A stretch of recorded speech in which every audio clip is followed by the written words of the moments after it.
মধ্যে থেকে যখন বের হয়ে আসলো ৮৬ বছর বয়স ইব্রাহিম খলিলের, তো ইব্রাহিম খলিলকে ৮৬ বছর বয়স ইব্রাহিম খলিল আল্লাহ সুবহানাহু ওয়া তাআলার কাছে দোয়া করেন। আমরা যেমন যাদের বাচ্চা কাচ্চা হয় না তারা আল্লাহ তাআলার কাছে দোয়া করি, আল্লাহ আমার একটি ছেলে সন্তান দেন, আমার একটি মেয়ে সন্তান দেন, আমি দুনিয়া থেকে যাবো, আমার তো ওয়ারিসই নাই, কে আমার কবরের পাশে যা দোয়া করবে, কে আমার জন্য মুন্সি মুরব্বিকে দাওয়াত দিবে, রমজান মাসে কদরের রাত্রে কে খাওয়াবে, আল্লাহ আমাকে একটা ছেলে সন্তান দেন। ইব্রাহিম খলিলুল্লাহ আল্লাহ রাব্বুল আলামিনের কাছে দোয়া করলেন। কোরআনুল কারীমের ভিতরে আছে সূরা সফফার ভিতরে, রব্বি হাবলি মিনাস সালিহিন, ইয়া আল্লাহ ওগো মাওলা,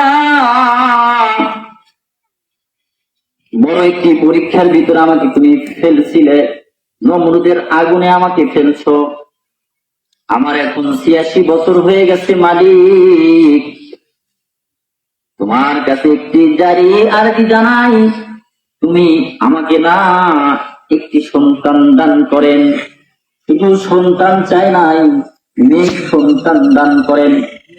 আল্লাহ রাব্বুল আলামিনের কাছে যখন চাইবেন, নেক জিনিস চাওয়ার চিন্তা ভাবনা করবেন, নেক জিনিস চাওয়ার আগ্রহ আল্লাহ সুবহানাহু ওয়া তাআলার কাছে পেশ করবেন। হযরত ইব্রাহিম খলিলুল্লাহ আল্লাহ তাআলাকে বলে, রব্বি হাবলি মিনাস সালিহিন, রব্বি হাবলি মিনাস সালিহিন, ইয়া পরওয়ারদিগার, ও আসমানের মালিক, তুমি আমাকে না একটি ছেলে সন্তান দান করেন।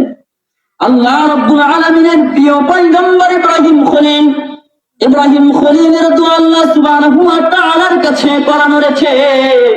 ইব্রাহিম খলিলুল্লাহর কথার জবাবে, দোয়ার জবাবে আল্লাহ রাব্বুল আলামিন বলেন, হে বন্ধু আমি তোমাকে দিয়ে দিলাম, ফাবাশশারনাহু বিগুলামিন হালিম, ফাবাশশারনাহু বিগুলামিন হালিম। এ বন্ধু আমি তোমাকে একটি ছেলে সন্তান দান করলাম।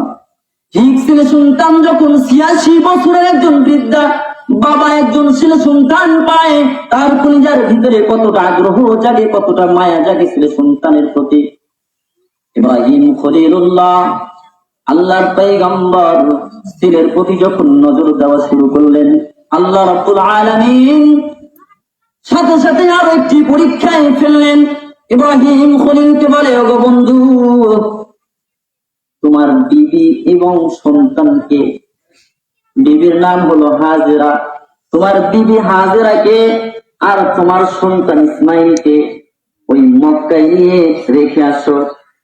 শামস দেশে যখন জন্মগ্রহণ করলেন, এরকম ভাবে যখন নোটিশ জারি হয়ে গেল, আল্লাহ সুবহানাহু ওয়া তাআলার এই পরীক্ষায় যখন ইব্রাহিম খলিল করলেন, ইব্রাহিম খলিল হাজেরাকে আর ইসমাইল আলাইহিস সালাতু ওয়াস সালামকে মক্কায় মরুভূমির ময়দান দিয়ে নিয়ে যাইতেছিলেন।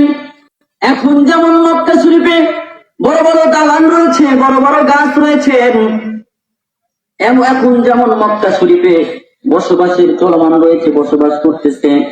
আল্লাহ রাব্বুল আলামিন কখনোই সময় বসবাসের সিস্টেম করেন নাই মরুভূমির ভিতরে হযরত ইসমাঈল আলাইহিস সালাতু ওয়াস সালাম এবং তার মা হাজেরাকে ওখানে রেখে যাচ্ছিলেন। যখন ওখানে রেখে যাচ্ছিলেন, কিছু সংখ্যক খেজুর আর অল্প একটু লোটার ভিতরে পানি সেখানে রেখে চলে যাইতেছিলেন। পিছন থেকে তার বিবি হাজেরা বলে, স্বামী গো, ছোট একটি বাচ্চা আমার কাছে রেখে চলে গেলেন, আমার কাছে ছোট একটি বাচ্চা এখানে রেখে চলে যাইতেছেন। ওগো স্বামী, এখানে নাই কোনো বাড়িঘর, নাই কোনো খাওয়ার ব্যবস্থা, আমি একজন মহিলা হয়ে কিভাবে আমার ছেলে সন্তানকে খাওয়াবো, আর আমি একজন মহিলা হয়ে কিভাবে আমি রোজগার করে আনবো।